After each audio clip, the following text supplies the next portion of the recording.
कठोपनिषद कठोपनिषद ग्रंथ में द्वितीय अध्याय और इस द्वितीय अध्याय में तृतीय वल्ली और इस तृतीय वल्ली में मंत्र है 15वां। इस 15वें मंत्र का मूल का विचार हुआ है, इसका भाष्य बाकी है। तो बताया था 14वें मंत्र में कि जिसकी सभी कामनाएं नष्ट हो जाती है, हृदय में स्थित सभी कामना जब नष्ट हो जाती है तब वह मनुष्य अमृतत्व भाव को प्राप्त होता है, ब्रह्म ही हो जाता है। तब पुनः अवतरणिका में पूर्व पक्षी के रूप से बताया कि सभी कामनाओं का मूल के साथ विनाश कब होता है। तब उसका उत्तर के रूप में 15वां मंत्र आया, क्योंकि सभी कामनाओं का विनाश निवृत्ति सुप्त हुए सोए हुए पुरुष में भी होती है। उसके कोई कामना नहीं होती है सोए हुए पुरुष में, तो उसको भी फिर अमृतत्व की प्राप्ति होनी चाहिए, किंतु वैसा तो देखने को नहीं मिलता है। तो कब अमृतत्व की प्राप्ति होती है, कामनाओं की निवृत्ति हुई। तो उसका उत्तर दिया कि उस कामनाओं का भी जो मूल है ग्रंथि अर्थात अध्यास, उसके सहित जब सभी कामनाओं की निवृत्ति होती है तभी अमृत भाव की प्राप्ति होती है। तो सोआ हुआ जो पुरुष है उसका उसमें तो अध्यास अविद्या वैसी ही है, अतः कामना न दिखने पर भी उसको अमृतत्व की प्राप्ति का संभव नहीं है। तो वो कहा कि जब जीते जी यहां पर तत्व साक्षात्कार होने से सभी ग्रंथियों का नाश के साथ सभी कामनाओं का जब नाश होता है तब वह अमृतत्व भाव को प्राप्त होता है, ये बताया। अब इस मंत्र का भाष्य है, उसको देखेंगे। तो यदा सर्वे प्रविध्यन्ते, प्रविध्यन्ते का अर्थ कर रहे हैं भेदम उपयान्ते, उसका भी अर्थ कर रहे हैं विनश्यन्ति। हृदयस्य प्रतीक है, हृदयस्य का अर्थ कर रहे बुद्धे है। उसके बाद इह पद आया, यह पद भी प्रतीक है, उसका अर्थ कर रहे जीवत एव। ग्रंथयः, ग्रंथय का मतलब ग्रंथिवत, ग्रंथय शब्द का अर्थ कर रहे ग्रंथिवत दृढ़ बंधन रूपाः अविद्या प्रत्ययाः इत्यर्थः। तो ग्रंथि शब्द का अर्थ हुआ अविद्या प्रत्यय अर्थात अध्यास। क्या उसका स्वरूप होता है उस अविद्या प्रत्ययों का, उसका आगे के वाक्य में बता रहे। तो इतने वाक्यों को ही पहले देखेंगे। तो वो जो अविद्या प्रत्यय है जिसको ग्रंथि शब्द से बोला जाता है वो अत्यंत दृढ़ है, पक्का है।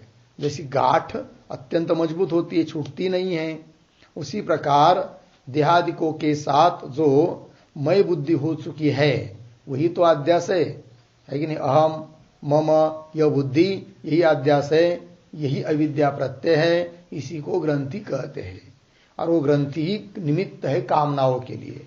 जब उस अध्यास सहित कामनाओं की निवृत्ति होती है तब अमृतत्व भाव की प्राप्ति होती है, ये कहा जा रहा है। तो ये अभी अभी जो वाक्य पढ़े हम लोग उनके शब्दों का थोड़ा अन्वय करते हैं।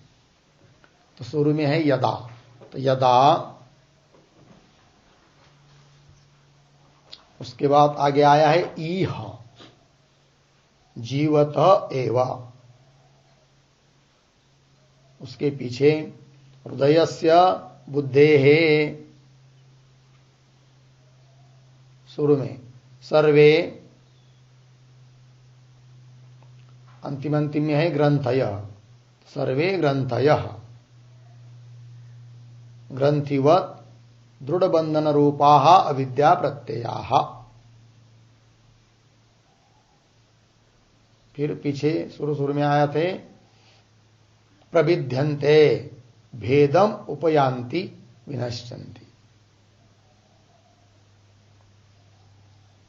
ठीक है, देखो भाई अर्थ, यदा जब यह कर्त कर दिया जीवत एव, जीते जी ही, इसी मनुष्य जन्म में जीवत एव, हृदयस्य अर्थात बुद्धे है, तो हृदयस्य क्या, सर्वे ग्रंथय, हृदय की सभी गाठे अर्थात अध्यास अविद्या प्रत्यय, तो वही करे सर्वे ग्रंथय, ग्रंथय करता कर रहे ग्रंथिवत, गाठ की तरह, दृढ़ बंधन रूपा, अत्यंत दृढ़ बंधन स्वरूप है, कौन, अविद्या प्रत्यय, अविद्या प्रत्यय मतलब अध्यास, ठीक है ना, तो वो वे सब प्रविध्यंते, प्रविध्यंते करता कर रहे हैं भेदम उपयांति, भेद को प्राप्त हो जाते अर्थात नष्ट हो जाते, सभी अध्यास समाप्त हो जाते हैं, यदा जब, तब क्या, तो उसको बताने के पहले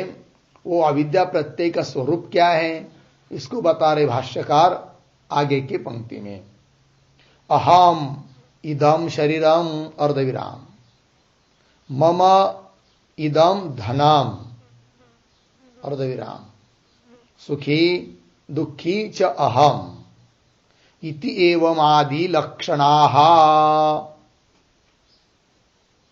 तद विपरीत ब्रह्मात्म प्रत्यय उपजननात् ब्रह्म एव अहम अस्मि असंसारी इति विनष्टेषु अविद्या ग्रंथिषु तन्निमित्ताः कामाः मूलतः विनश्यन्ति, ठीक है, तो देखो भाई, अहम इदम शरीरम, इदम शरीरम अहम, यह शरीर ही मैं हूं, यह है अविद्या प्रत्यय अर्थात अध्यास अर्थात ग्रंथि गाठ जिसको कहते हैं, तो शरीर तो मैं होता नहीं है, मैं शब्द का अर्थ होता है आत्मा ब्रह्म चैतन्य, वो अपना स्वरूप है, किंतु उसको अपने वास्तव स्वरूप को न समझकर शरीर आदि को ही अपना स्वरूप समझना, यही होती है क्या, ग्रंथि अविद्या प्रत्यय अध्यास भ्रम।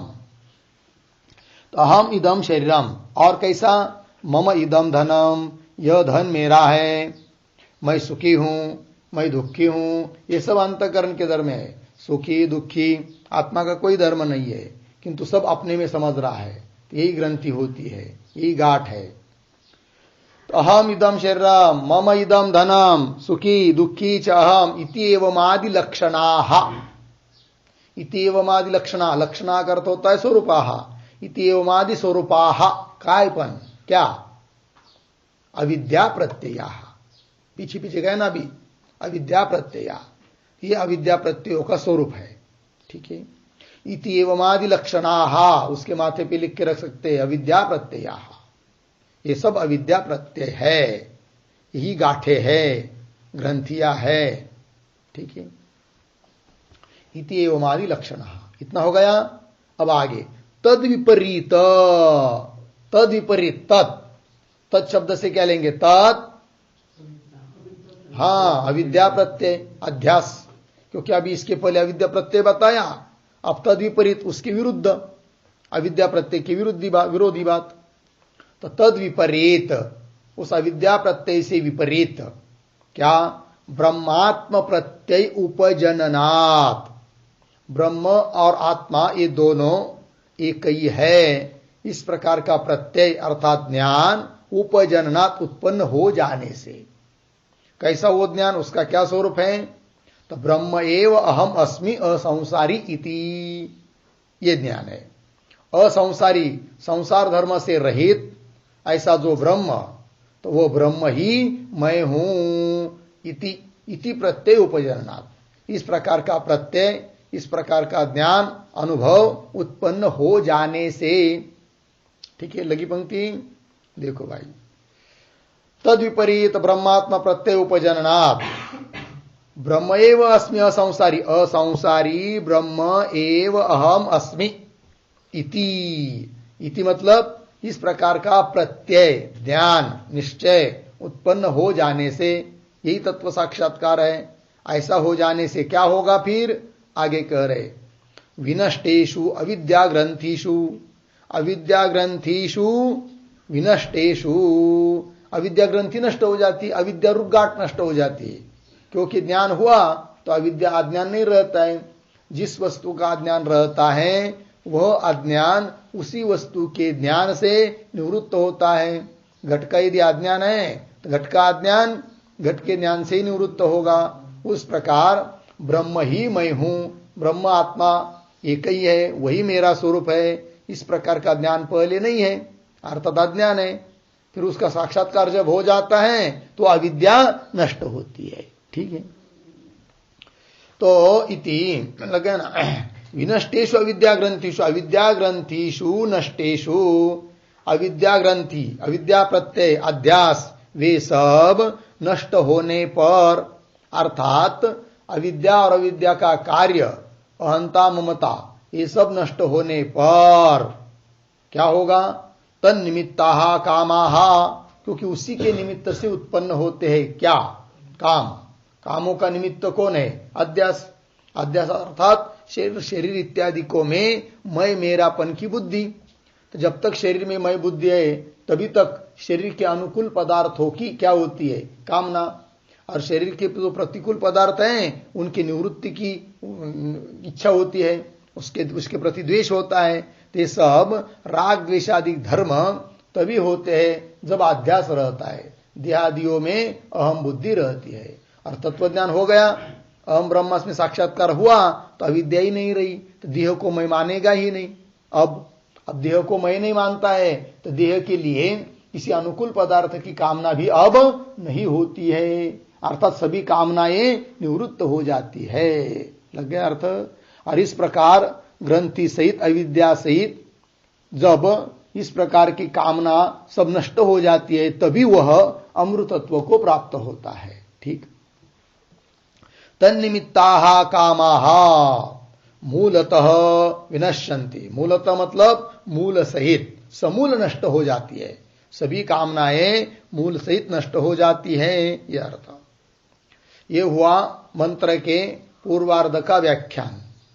अब 15वें मंत्र का जो उत्तरार्ध है, अथमर्त्य अमृतो भवति, उसकी व्याख्या करने जा रहे भाष्यकार। अथ शब्द का अर्थ करना है तदा, उस समय।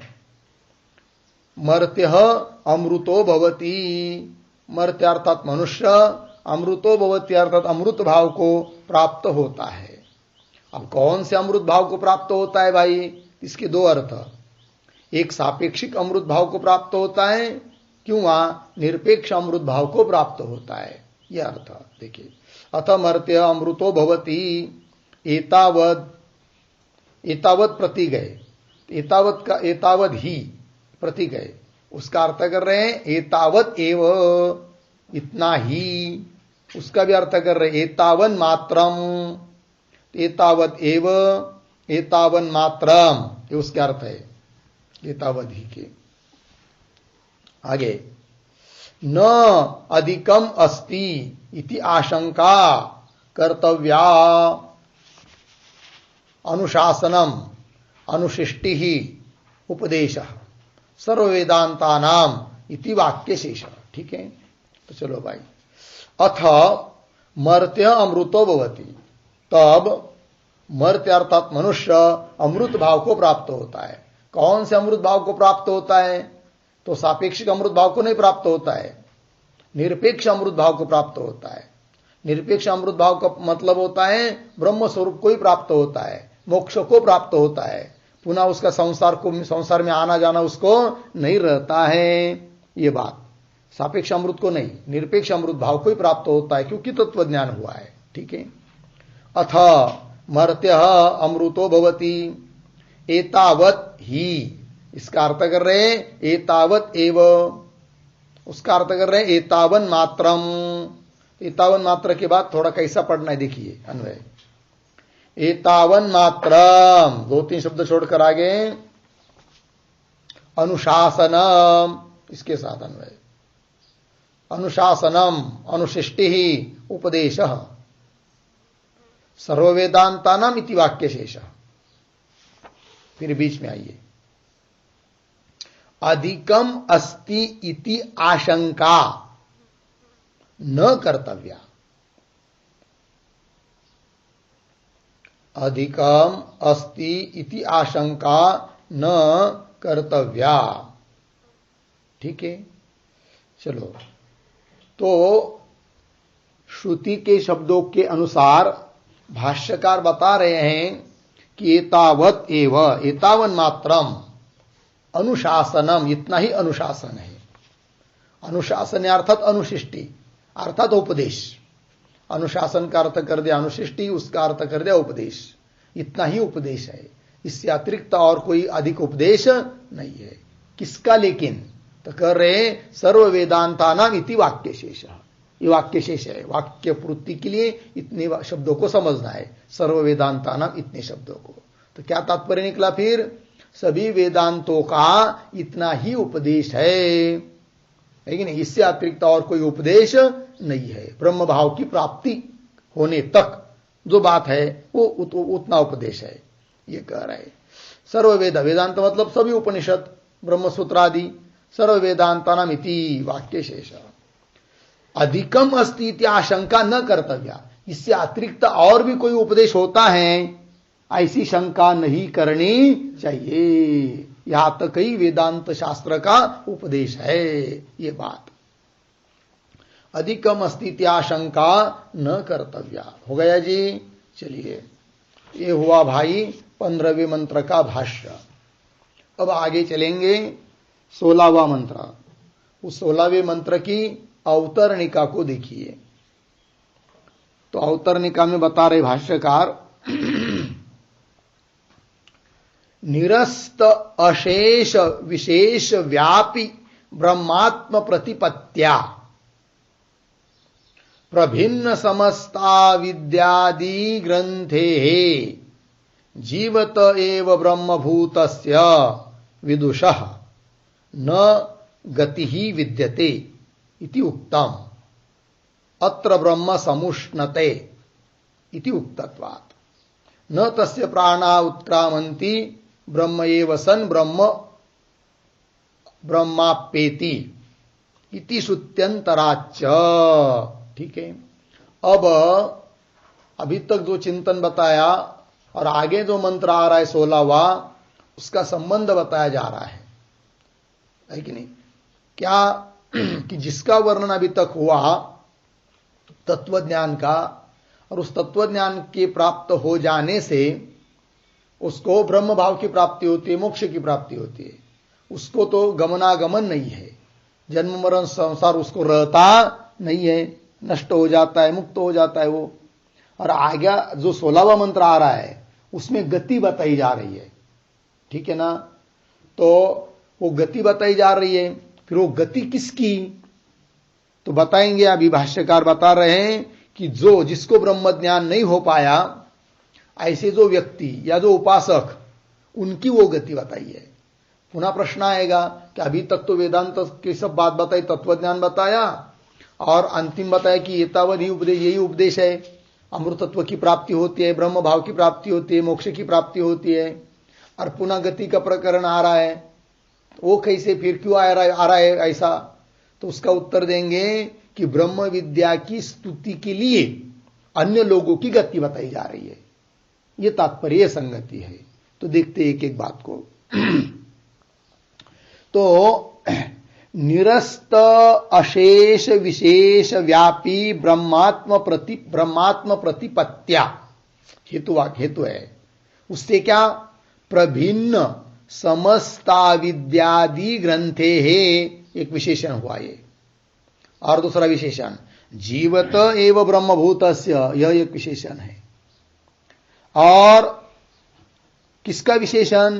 तो कह रहे विदुषः, तो विशेष पद है। विदुषः न गति विद्यते, विद्वान की गति नहीं है। कैसा विद्वान? तो उसके दो विशेषण है यहां पर। तो विदुषः के पहले कौन विशेषण दिया? एक जीवत एव ब्रह्मभूत से एक विशेषण है। और कौन सा विशेषण है? प्रभिन्न समस्त विद्यादि ग्रंथे है विदुषः, एक विशेषण है। अब समस्त प्रभिन्न समस्त अविद्यादि ग्रंथि कैसी हो जाती है, उसके लिए कारण क्या? तो उसके लिए कारण बताया पहले शब्द में, निरस्त अशेष विशेष व्यापी ब्रह्मात्म प्रतिपत्त्या। इसके कारण जिसकी सभी प्रभिन्न समस्त विद्यादि ग्रंथि, सभी अविद्या ग्रंथि जिसकी नष्ट हुई है, ऐसा जो विद्वान कि जो जीते जी ब्रह्मभूत हो गया है, ब्रह्मस्वरूप हो गया है, ऐसा जो विद्वान, तस्य विदुषः न गति विद्यते, उसके लिए कोई गति नहीं है। बात लगी पंक्ति? तो देखिए पुनः शुरू से, तो निरस्त अशेष विशेष व्यापी, निरस्त अशेष विशेष, अशेष का अर्थ होता है संपूर्ण, निरस्त अर्थ होता है नष्ट, है कि नहीं?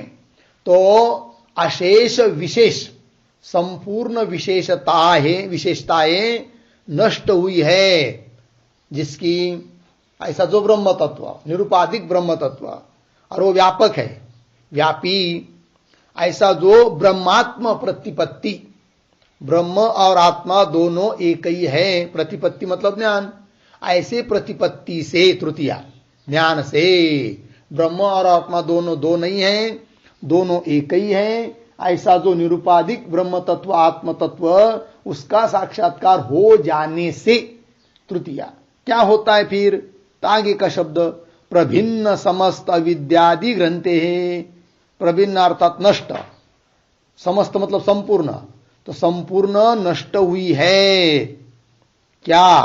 अविद्यादि ग्रंथि जिसकी, ऐसा विद्वान।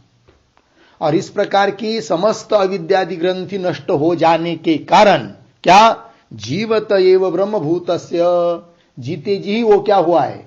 ब्रह्मभूत अर्थात ब्रह्मनिष्ठ, ब्रह्म भाव को प्राप्त हुआ है, जीवन मुक्त हुआ है, ऐसा जो विद्वान, विदुषः न गति विद्यते, उसके लिए कोई गति नहीं है। इतना लगा? भाव समझ में आया? अब जो पहला पद आया है, निरस्त अशेष विशेष व्यापी ब्रह्मात्म प्रतिपत्त्या, इसका अर्थ लिख लीजिए, विग्रह।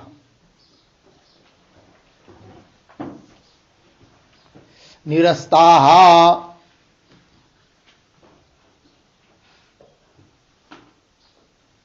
निरस्ताः अशेष विशेषाः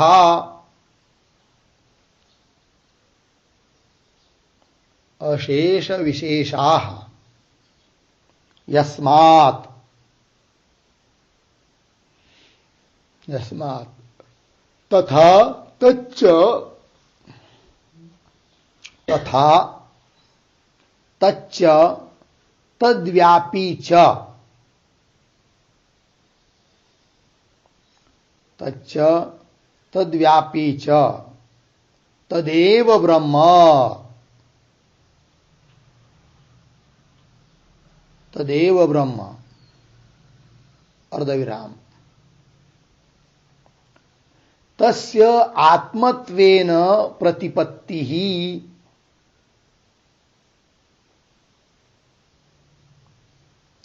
तस्य आत्मत्वेन प्रतिपत्तिः बराबर उपलब्धि तया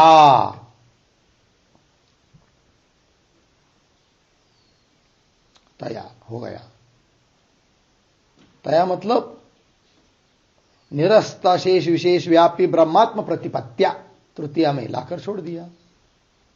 देखिए अर्थ, निरस्ता मतलब विनष्टा, नष्ट हुए हैं क्या? अशेष विशेषाः यस्मात्, संपूर्ण विशेष मतलब कोई उसमें उपाधि, उपाधि के धर्म, कोई गुण अब किसी की प्रतीति उस ब्रह्म तत्व में नहीं आ रही, ऐसा जो शुद्ध तत्व। तो निरस्ता अशेष विशेषा यस्मात्, जिससे, ऐसा तत्व कैसा पुनः वो? तथा च तथा तच्च तद्व्यापी, वही ब्रह्म वही तत्व कैसा है? पुनः व्यापक, ऐसा वो ब्रह्म तत्व कि जिसमें अब कोई विशेष की प्रतीति नहीं आ रही है कि नहीं? तो समस्ता अशेष विशेषा यस्मात्, है कि नहीं? तथा तच्च तद्व्यापी, वही वो व्यापक तत्व, और तदेव ब्रह्म, वही है ब्रह्म तत्व, है कि नहीं? और तस्य तस्य ब्रह्मणः आत्मत्वेन प्रतिपत्ति, वो ब्रह्म ही मैं हूं, मैं ही ब्रह्म हूं, ऐसी आत्मा रूप से उस ब्रह्म का साक्षात्कार, प्रतिपत्ति, उपलब्धि, ज्ञान। तस्य आत्मत्वेन प्रतिपत्ति ही उपलब्धि ही, तब इसको कहेंगे, इस उपलब्धि को कहेंगे क्या? निरस्त अशेष विशेष व्यापी ब्रह्मात्म प्रतिपत्ति, प्रथमांत। फिर तृतीया तया, तया मतलब निरस्त अशेष विशेष व्यापी ब्रह्मात्म प्रतिपत्त्या। इस प्रकार का ब्रह्मात्म प्रतिपत्ति हो जाने से क्या होता है, उसका फल क्या? तो आगे का शब्द प्रभिन्न समस्ता विद्यादि अविद्यादि ग्रंथे है, ये पद, इसका भी अर्थ लिखिए। प्रभिन्नाः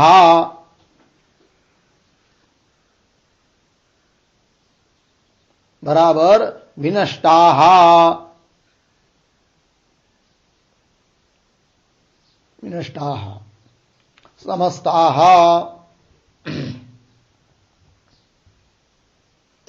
अविद्या काम कर्मादयः,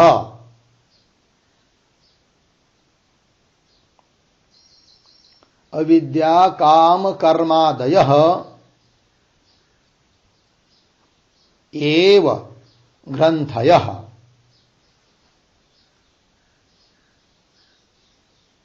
एव ग्रंथयः यस्मात्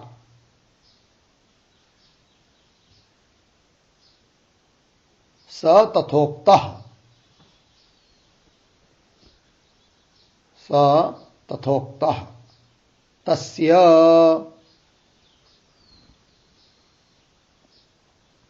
हो गया। चलिए भाई अर्थ तो क्या? प्रभिन्नाः, प्रभिन्ना का अर्थ कर दिया विनष्टाः, नष्ट हुए है क्या? समस्ताः, समस्त संपूर्ण क्या? अविद्या काम कर्मादय, तो अविद्या काम कर्म इत्यादि जो ग्रंथियां है वे सभी ग्रंथियां नष्ट हुई है, जिसकी, जिस पुरुष की है कि नहीं, जिससे।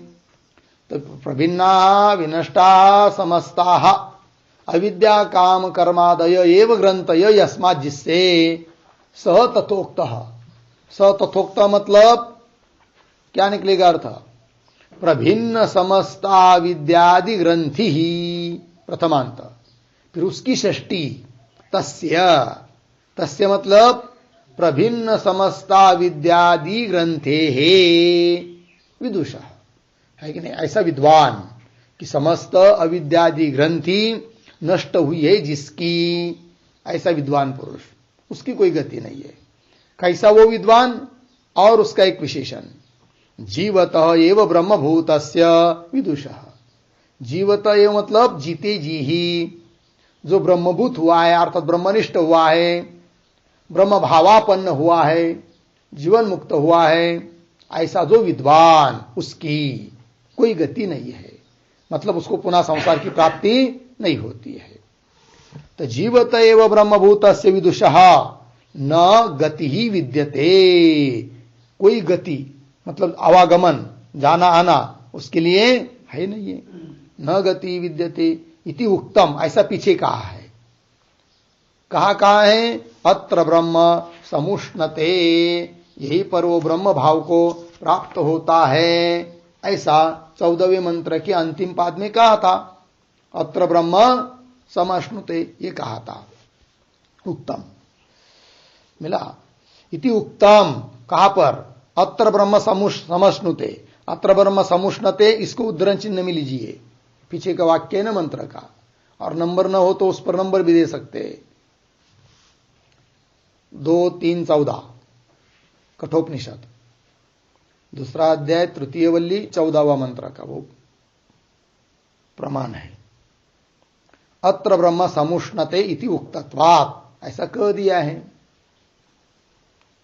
और भी अन्य श्रुति बताती है दूसरी, बृहदारण्यक उपनिषद की, क्या? कि ब्रह्मवेत्ता जो पुरुष है उसके प्राण की गति गमन नहीं होता है। देखिए, न तस्य प्राणा उत्क्रामंती ब्रह्म एव सन ब्रह्माप्येति, ये बृहदारण्यक उपनिषद 4:4-6। हाँ, इति श्रुत्यंतराच्च, ऐसे अन्य भी श्रुति प्रमाण है कि न तस्य प्राणा उत्क्रामंती, वो जो ब्रह्मवेत्ता है उसके प्राण का उत्क्रमण नहीं होता है, अर्थात अन्य शरीर को प्राप्त नहीं होता है। फिर क्या होता है? ब्रह्म एव सन, वो ब्रह्म ही है। तो ब्रह्म होता हुआ ही, ब्रह्म रूप हुआ ही ब्रह्म आप्येति, अर्थात ब्रह्म में ही लीन हो जाता है। उसके सभी प्राण यहीं पर ब्रह्म में ही लीन हो जाते हैं, अन्य शरीर की उसको प्राप्ति नहीं होती है। इति श्रुत्यंतरात, अर्थात इत्यादि श्रुति के आधार से बताया जा रहा है कि उस ब्रह्मवेत्ता पुरुष की कोई गति नहीं होती है। और आगे 16वें मंत्र में तो गति बताई जा रही है, वो किसकी फिर, अर्थात ब्रह्मवेत्ता पुरुष की तो हो नहीं सकती, फिर और कोई होगा कि जिसकी गति बताई जा रही है। फिर अन्य जो कोई भी उपासक आदि होंगे उसकी गति बताई जा रही है, किंतु उसकी गति यहां पर क्यों बताई जा रही है? इसलिए कि ब्रह्म विद्या की स्तुति के लिए, कि ब्रह्म विद्या का ऐसा महात्म्य है कि जो जी प्राप्त होने पर संसार नष्ट हो जाता है, जन्म मृत्यु संसार में आना नहीं पड़ता है, ये उसका महात्म्य है। और वैसा ज्ञान नहीं प्राप्त करोगे और दूसरा ही कुछ उपासना आदि करते रहेंगे तो पुनः पुनः संसार को प्राप्त होना ही पड़ेगा, है कि नहीं? तो ठीक नहीं है फिर संसार को बार बार दुख को प्राप्त होना। तो वो ब्रह्म विद्या की स्तुति के लिए सब बताया जा रहा है, ये भी कह रहे भाष्यकार। अब गति विद्वान की नहीं है, ज्ञानी पुरुष की गति नहीं है, फिर किसकी गति बताई जा रही है उसको आप पहले कह रहे भाष्य में। ये पुनः, मिला पंक्ति, ये पुनः मंद ब्रह्मविदः, ठीक है ना, विद्यांतरशीलिनः च ब्रह्मलोक भाजः, ये च तद्विपरीताः संसार भाजः तेषाम एव गति विशेष उच्यते। मिला पंक्ति, तेषाम एव, इन्हीं लोगों की गति विशेष जो है, इनकी जो गति विशेष है उसको बताया जा रहा है मंत्र से। किनकी? तो देखिए, ये पुनः मंद ब्रह्मविद, जो मंद ब्रह्मवेत्ता है, तो मंद ब्रह्मविद का अर्थ होता है उपासकाः किंवा कर्मिणः, ऐसा अर्थ है उसका, उपासना करने वाले किंवा कर्म का अनुष्ठान करने वाले, उसको कह दिया यहां पर मंद ब्रह्मविद। मिला पंक्ति। ये पुनः मंद ब्रह्मविद, एक बात हो गई है। और कैसे लोग दूसरे? तो कह रहे विद्यांतरशीलिनः च आया ना, च मतलब और, तो विद्यांतर का मतलब होता है अन्य विद्या, अन्य विद्या में जो रममान है। उदाहरण, अन्य विद्या मतलब पंचाग्नि विद्या आदि, उस पंचाग्नि विद्या की उपासना करने वाले जो और लोग हैं उनकी गति होती है, ठीक है। तो मंद ब्रह्मविद की गति होती है, और अन्य विद्या का जो शीलन करने वाले, अनुसरण करने वाले, उनकी भी गति होती है। विद्यांतरशीलिनः च, कैसे वो ब्रह्मलोक भाज, विद्यांतरशीलिनः क्यों, मंद ब्रह्मविद वो कैसे, ब्रह्मलोक भाज, ये उनकी गति होती है। तो ब्रह्मलोक भाज मतलब ब्रह्मलोकाधिकारिणः, यह अर्थ है, ब्रह्मलोक के प्राप्ति के अधिकारी, अन्य लोगों की प्राप्ति के अधिकारी, ऐसे वे लोग ब्रह्मलोक भाज, ये है कि नहीं। तो एक बात बताई, इस प्रकार के श्रेष्ठ लोगों को प्राप्त होने वाले उपासकादिक, उनकी गति होती है। और किन की गति होती है? तो और बता रहे, तद विपरीताः, इस प्रकार की उपासना करने वाले या कर्म का अनुष्ठान करने वाले, उनसे विपरीत भी और दूसरे कुछ लोग होते हैं। उनसे विपरीत मतलब ब्रह्मवेत्ता नहीं लेना, ब्रह्मवेत्ता तो पर बता दिया। तो उनसे विपरीत कौन? कि जो संसार के ही भागीदार है कि नहीं। संसार मतलब नीच योनि में प्राप्त होना, नरक आदि को प्राप्त होने के जो अधिकारी है, उनकी भी गति होती है। मतलब शास्त्रविद कर्म को नहीं कर रहे, मनमानी या दुष्ट कर्म, विपरीत कर्म, शास्त्र निषिद्ध कर्म कर रहे, उनकी भी गति होती है। तो तद विपरीताः संसार भाज, है कि नहीं। मतलब संसार भाज, संसार को ही प्राप्त होने वाले, संसार के भागीदार, तेषाम एव गति विशेष, उनकी क्या होती है? गति विशेष प्रकार की उनकी गति होती है, गमनागमन होता है। तो तीन प्रकार हुए। एक तो वह तत्ववेत्ता ज्ञानी, उसकी कोई गति नहीं है, उसको छोड़कर अन्य लोगों की गति है। उस अन्य लोगों में भी दो प्रकार हुए, शास्त्र विहित कर्म करने वाले और निषिद्ध कर्म करने वाले। तो विहित कर्म करने वाले की गति होगी उत्तम लोगों की प्राप्ति, और निषिद्ध कर्म करने वाले जो होंगे उनकी गति होगी नीच योनि की प्राप्ति, नरकादिकों की प्राप्ति। ये बात तो गति वाले इस प्रकार के दो प्रकार के लोग हुए। तो संसारबाज तेषाम एव गति विशेष, उनकी गति विशेष होती है, उच्चते बताई जा रही है 16वें मंत्र में। अब क्यों बताया जा रहा है लेकिन अब तो उसका उत्तर दिया एक वाक्य में, प्रकृत उत्कृष्ट ब्रह्म विद्या फल स्तुतये, है कि नहीं। तो प्रकृत प्रसंग में अभी तक 15वें मंत्र तक जो तत्व ज्ञान बताया वो प्रकृत है कि नहीं, प्रकृत है। तो प्रकृत मतलब प्रकरण प्राप्त जो ब्रह्म विद्या है, तो ये जो कठोपनिषद रूप प्रकरण प्राप्त ब्रह्म विद्या, उस ब्रह्म विद्या का फल जो अमृत तत्व की प्राप्ति, मोक्ष भाव की प्राप्ति, ब्रह्म भाव की प्राप्ति, उसके स्तुति के लिए ये सब गति अन्य लोगों की बताई जा रही है। ठीक है ना। चोर नहीं रहेगा तो महात्म्य समझ में नहीं आएगा सज्जन पुरुष का। तो सज्जन पुरुष का महत्व तब है जब जगत में कोई चोर आदि भी विद्यमान है। ठीक है ना। उसी प्रकार अन्य लोगों की गति होती है, इसलिए तो इसका महत्व बढ़ जाता है ब्रह्म विद्या का। देखो भाई, ब्रह्म विद्या ही प्राप्त करनी चाहिए, क्योंकि वो प्राप्त होने से कोई गति नहीं, संसार की प्राप्ति नहीं है। तो वही कह रहे प्रकृत उत्कृष्ट, प्रकृत मतलब प्रकरण प्राप्त, उत्कृष्ट ऐसी जो ब्रह्म विद्या, उस ब्रह्म विद्या का जो फल, क्या फल है ब्रह्म विद्या का? अमृतत्व की प्राप्ति, ब्रह्म भाव की प्राप्ति। उस फल की स्तुति के लिए उच्चते, गति विशेष उच्चते, गति विशेष बताई जा रही अन्य लोगों की इस 16वें मंत्र में। लग गया पंक्ति, ये वाक्य पूरा हुआ यहां तक। एक संगति बता दी और दूसरी संगति बता रहे भाष्यकार, क्या?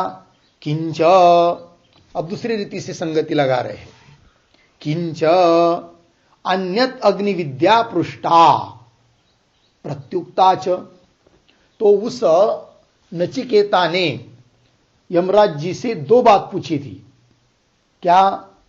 एक तो अग्नि विद्या और एक आत्मतत्व विद्या, ऐसा पूछा था कि नहीं? 3 वर मांगे थे, तो 3 वर में ये दो थे कि नहीं?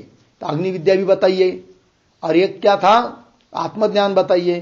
ठीक है ना। और अपने पिता की संतुष्टि, ये 3 बातें थी। तो उनमें अग्नि विद्या भी पूछी थी। किसने? नचिकेता ने यमराज जी को, और यमराज जी ने बता भी दी अग्नि विद्या क्या है करके, किंतु उसका फल नहीं बताया। उसका फल बताना चाहिए। अब उस फल को बताने के लिए यह मंत्र आ रहा है, 16वां मंत्र। एक संगति होकर बता रहे भाष्यकार। देखिए, किंच अन्यत अग्नि विद्या, अन्य मतलब ब्रह्म विद्या को छोड़कर, आत्मज्ञान को छोड़कर दूसरी विद्या अग्नि विद्या। तो अग्नि विद्या पृष्ठा, केन पृष्ठा? नचिकेतसा पृष्ठा, नचिकेता ने पूछी। और प्रत्युक्ता च, प्रत्युक्ता मतलब कह दिया, उत्तर भी दे दिया। किसने? यमराज जी ने। प्रत्युक्ता च बताया, पूछा नचिकेता ने, बताया यमराज जी ने, प्रत्युक्ता उत्तर दिया। तस्याह च फल प्राप्ति प्रकार वक्तव्य। तस्याह अग्नि विद्यायाः, उस अग्नि विद्या का जो फल होता है, उस फल की प्राप्ति का प्रकार नहीं बताया था, उसको बताना चाहिए, इसलिए मंत्र आ रहा है 16वां। ये दूसरी संगति हुई। तस्याः मतलब अग्नि विद्यायाः, फल प्राप्ति प्रकार, फल के प्राप्ति का प्रकार वक्तव्य कहना चाहिए। इति मंत्रारंभ, इसलिए इस 16वें मंत्र का आरंभ हो रहा है। ठीक है ना। तो उसमें भी तत्र, तो उसमें क्या बताया जा रहा है? अब देखिए, अब मंत्र का उच्चारण कर लेते हैं। क्या कहना है? तो तत्र, उस बारे में, तत्र मतलब उस बारे में अब कहना यह है कि क्या कहना है? मंत्र स्वयं कह रहा है। तो मंत्र का उच्चारण करते हैं। शतम चैकाच हृदयस्य नाड्य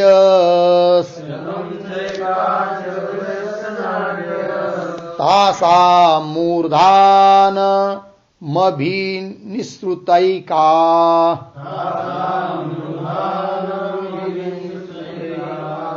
तयोर्ध्वमायन्न मृतत्वमेति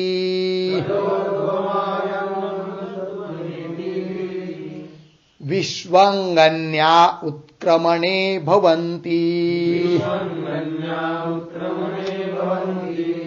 शतं चैका च हृदयस्य नाड्या तासामूर्धानमभिनिसृता तयोर्ध्वमायान्नमृतत्वमेति विश्वंगन्या उत्क्रमणे भवन्ति।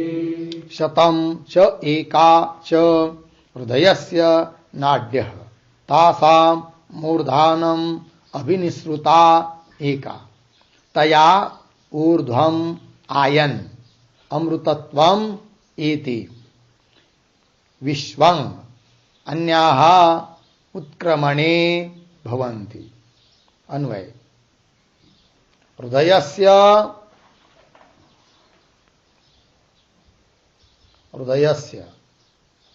शतं च एका च शतं च एका च नाड्यः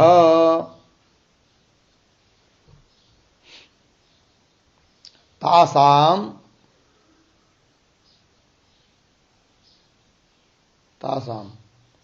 एका मूर्धानम अभिनिसृता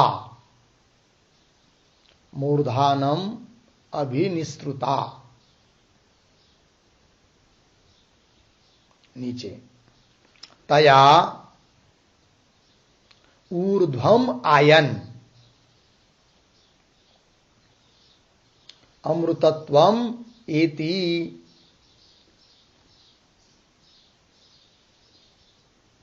आगे अन्याः विश्वं उत्क्रमणे भवन्ति।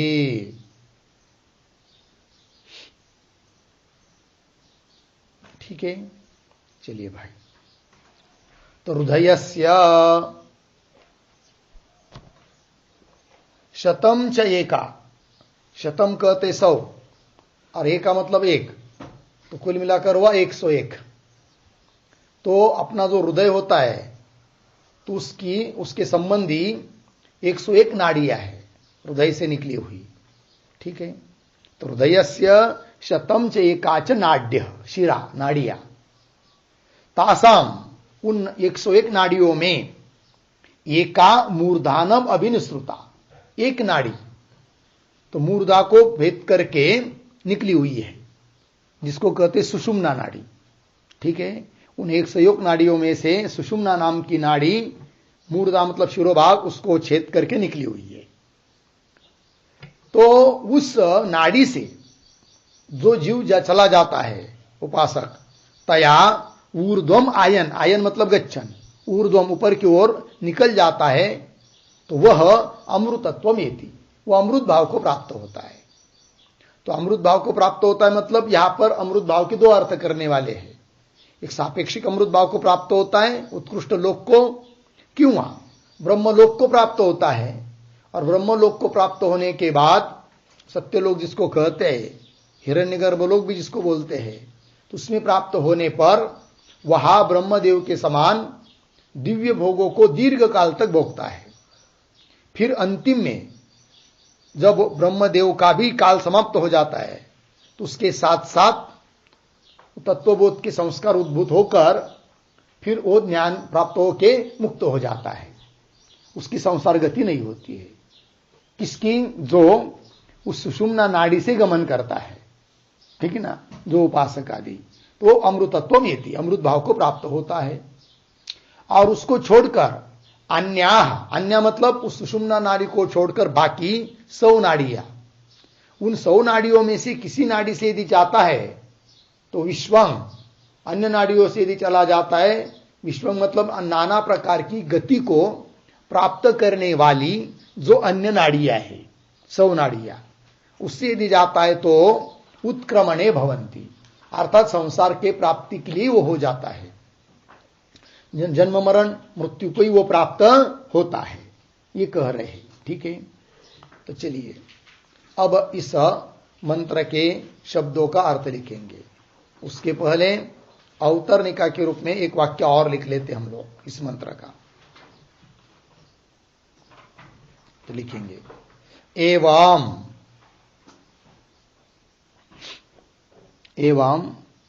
उक्त परब्रह्म विदः उक्त परब्रह्म विदः अत्र एव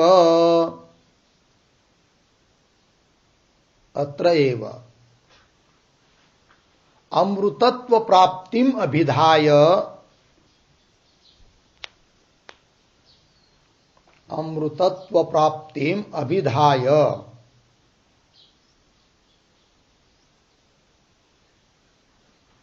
येन तु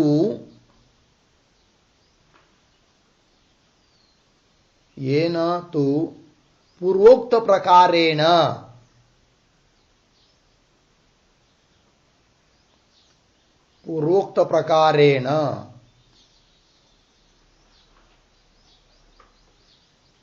उक्त तत्वं न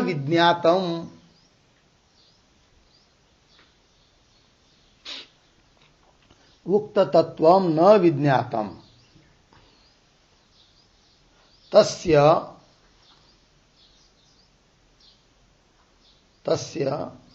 अग्निविद्यादिना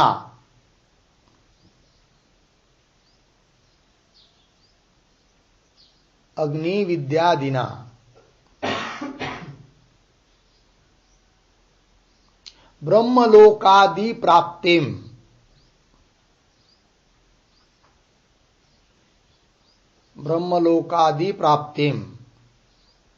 अर्धविराम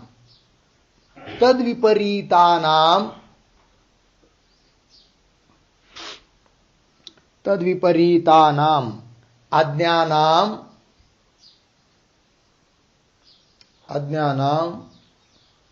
संसार गतिम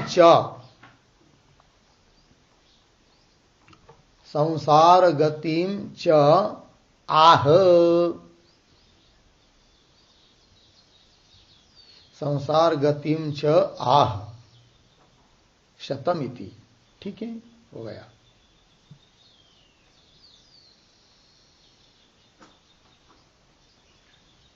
अर्थ देखिए भाई,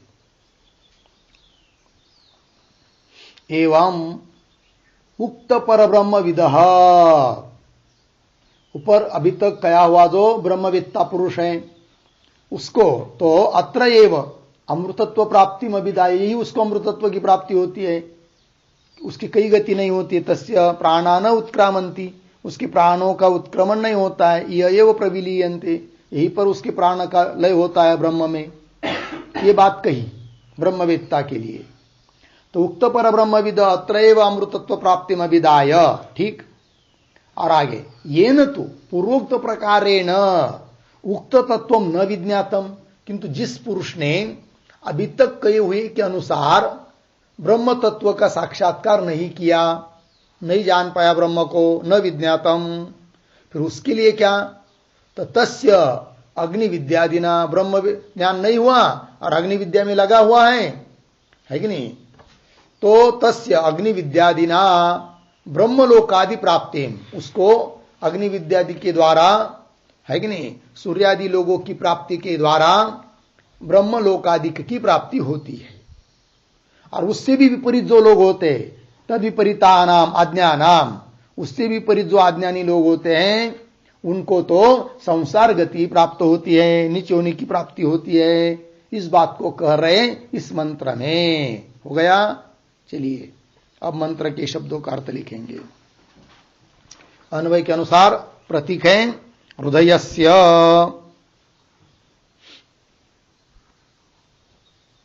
हृदयस्य बराबर पुरुषस्य हृदय संबंधिन्यः, पुरुषस्य हृदय संबंधिन्यः, संबंधिन्यः नद्य की तरह, हृदय संबंधिन्यः। ठीक, यद्वा, यद्वा पुरुषस्य हृदयात् निर्गतस्य, पुरुषस्य हृदयात् निर्गतस्य, ठीक।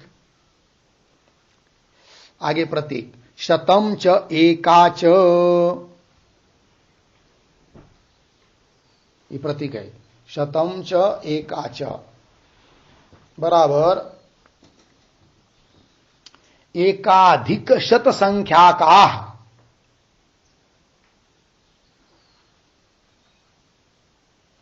एकाधिक शत संख्या का। आगे प्रतीक है नाड्य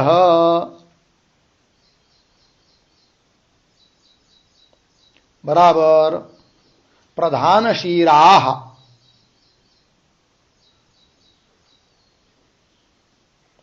प्रधान शीराः सन्ति। ठीक।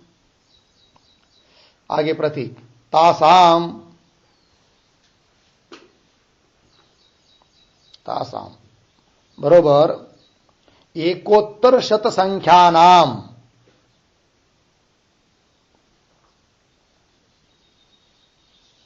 एकोत्तर शत संख्यानाम नाडीनाम मध्ये,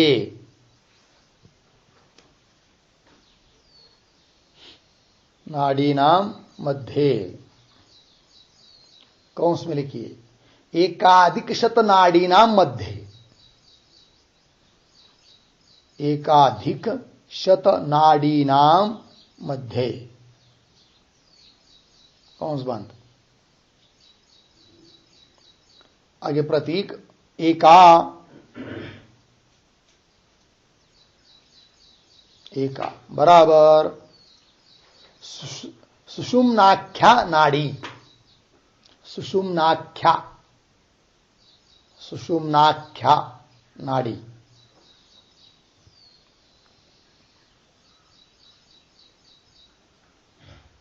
आगे प्रतीक मूर्धानम, मूर्धानम बराबर ब्रह्मरंध्रम, ब्रह्मरंध्रम कौंस में लिखिए शिरः, कौंस बंद। भित्वा, भित्वा। ठीक। चलिए आगे प्रतीक अभिनिश्रुता, अभिनिश्रुता बराबर बहिः आगता, बहिः आगता। आगे प्रतीक है तया, तया बराबर सुषुम्नाख्य नाड्या,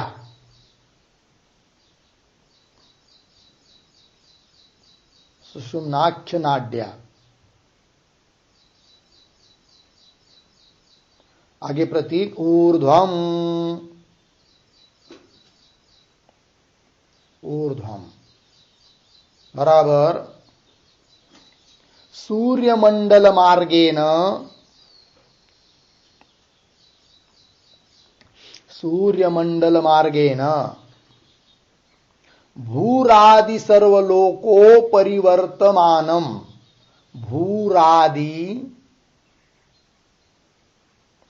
भूरादि सर्वलोकोपरि,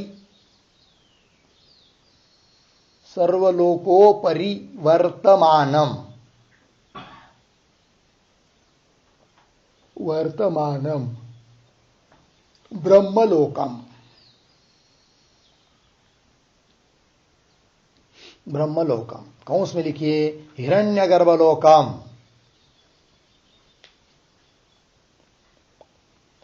हिरण्यगर्भलोकम कौंस बंद, हिरण्यगर्भलोकम। ठीक। आगे प्रतीक आयन,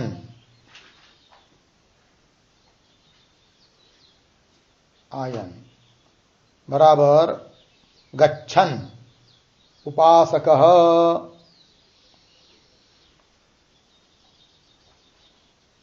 गच्छन उपासकः।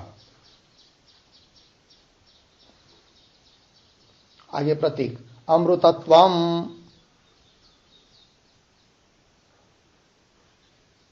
अमृतत्व बराबर। सत्यलोकम गत्वा,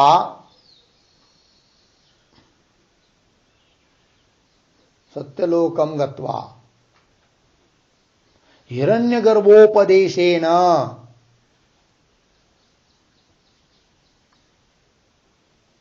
हिरण्यगर्भोपदेशेन, कौंस में लिखिए ब्रह्मणोपदेशेन,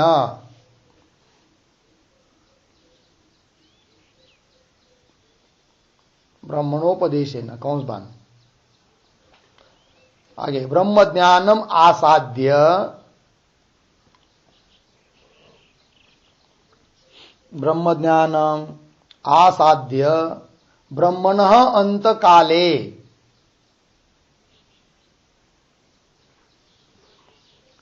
ब्रह्मण अंतकाले ब्रह्मणा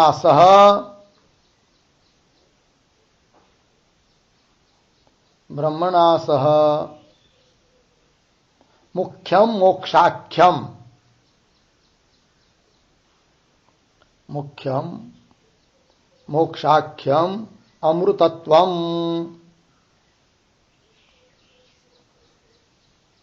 अमृतत्वम।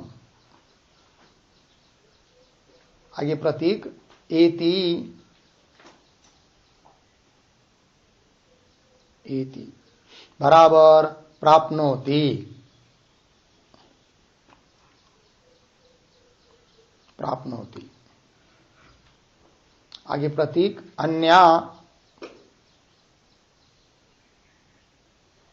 अन्या बराबर सुषुम्नातिरिक्ताः शतम नाड्य, अन्याः का अर्थ कर दिया। सुषुम्नातिरिक्ताः शतम नाड्य,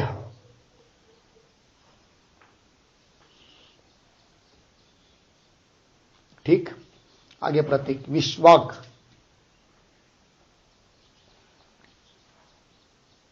विश्वं, विश्वक बराबर नानाविध गमनवत्य,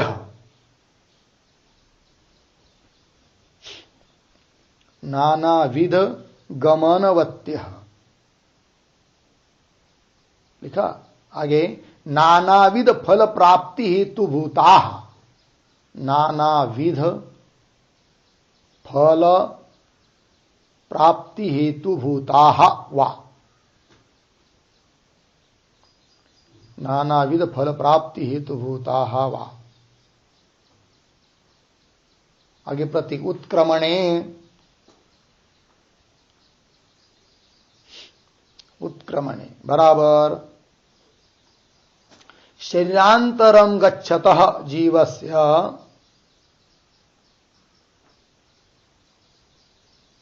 शरीरांतरं गच्छतः जीवस्य शरीरात् बहिः, शरीरात् बहिः निस्सरणोपयोगिन्यः, निस्सरणोपयोगिन्यः, उपयोगिन्यः।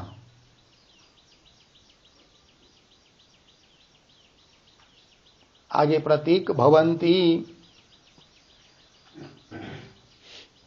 बराबर विद्यन्ते,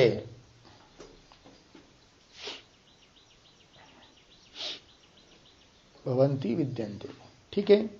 चलो अर्थ देखिए। तो हृदयस्य मतलब हृदय के, पुरुष के हृदय के संबंधिनी, क्यों वहां पुरुष के हृदय से निकली हुई नाड़ियां कितनी है? शतम च एकाच, शतम च एकाच अर्थ कर दिया एकाधिक शत संख्या का।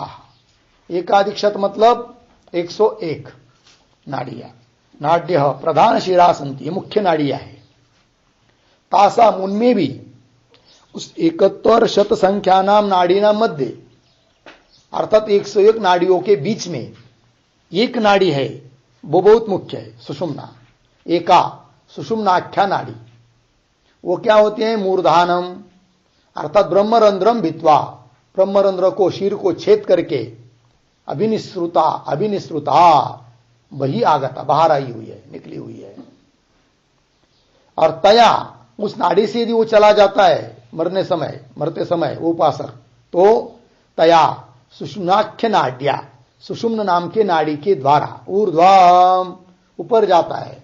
ऊपर मतलब सूर्यमंडल मार्ग से भूहु आदि सभी लोग के ऊपरी, सब लोगों के ऊपर वर्तमान जो ब्रह्मलोक, जिसको कहते हिरण्यगर्भ लोग भी कहते हैं, ब्रह्मलोक भी कह सकते हैं, सत्यलोक भी उसको कहते हैं, उसको आयन गच्छन जाता हुआ उपासक क्या होता है? अमृतत्वमेति, अमृत भाव को प्राप्त होता है, ब्रह्मलोक को प्राप्त होना।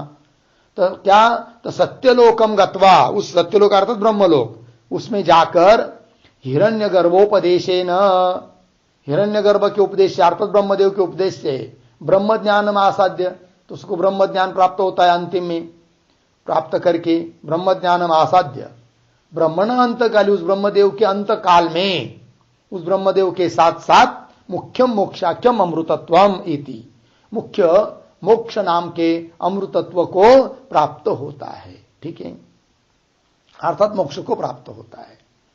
और उस नाड़ी से न जाकर अन्य नाड़ी से जाता है तो करे अन्याहा, अन्या मतलब सुषुम्नातिरिक्ता शतम नाड्य, सुषुम्न नाड़ी को छोड़कर अन्य नाड़ियां, 100 नाड़ियां, उससे विश्वं, विश्व का अर्थ होता है नानाविध गमन अवत्य, ऐसी नाड़ियां है वो, अनेक प्रकार की गमन कराने वाली वो नाड़ियां है। क्यों? नाना प्रकार का जो फल, उन फल के प्राप्ति के लिए कारणभूत वो सब नाड़ियां है, 100 नाड़ियां है। वे सब क्या जी? उत्क्रमणे भवंती, उत्क्रमणे भवंती का अर्थ कर दिया शरीरांतरम गच्छत जीवस्य, अन्य शरीर को प्राप्त हुआ जो जीव है, उस जीव को शरीरात बहि निस्सरण उपयोगिन्य भवंती, उस जीव को शरीर के बाहर निकलने के लिए उपयोगी होती है वे सब नाड़ियां। अर्थात बार बार शरीर का प्रवेश और शरीर से निकलना, यही होता है। जन्म मृत्यु को ही वो प्राप्त होता है, संसार को ही प्राप्त होता है कि नहीं? मरण के लिए वो काम किए नाड़ियां, उन नाड़ियों से यदि जाता है तो हो गया जी। ये गति बता दी। अब ये हुआ 16वें मंत्र का अर्थ। इस मंत्र का भाष्य है, इस भाष्य का विचार हम लोग कल करते हैं। ठीक है। ओम पूर्णमदः पूर्णमिदं पूर्णात् पूर्णमुदच्यते पूर्णस्य पूर्णमादाय पूर्णमेवावशिष्यते। ओम शांति शांति शांति।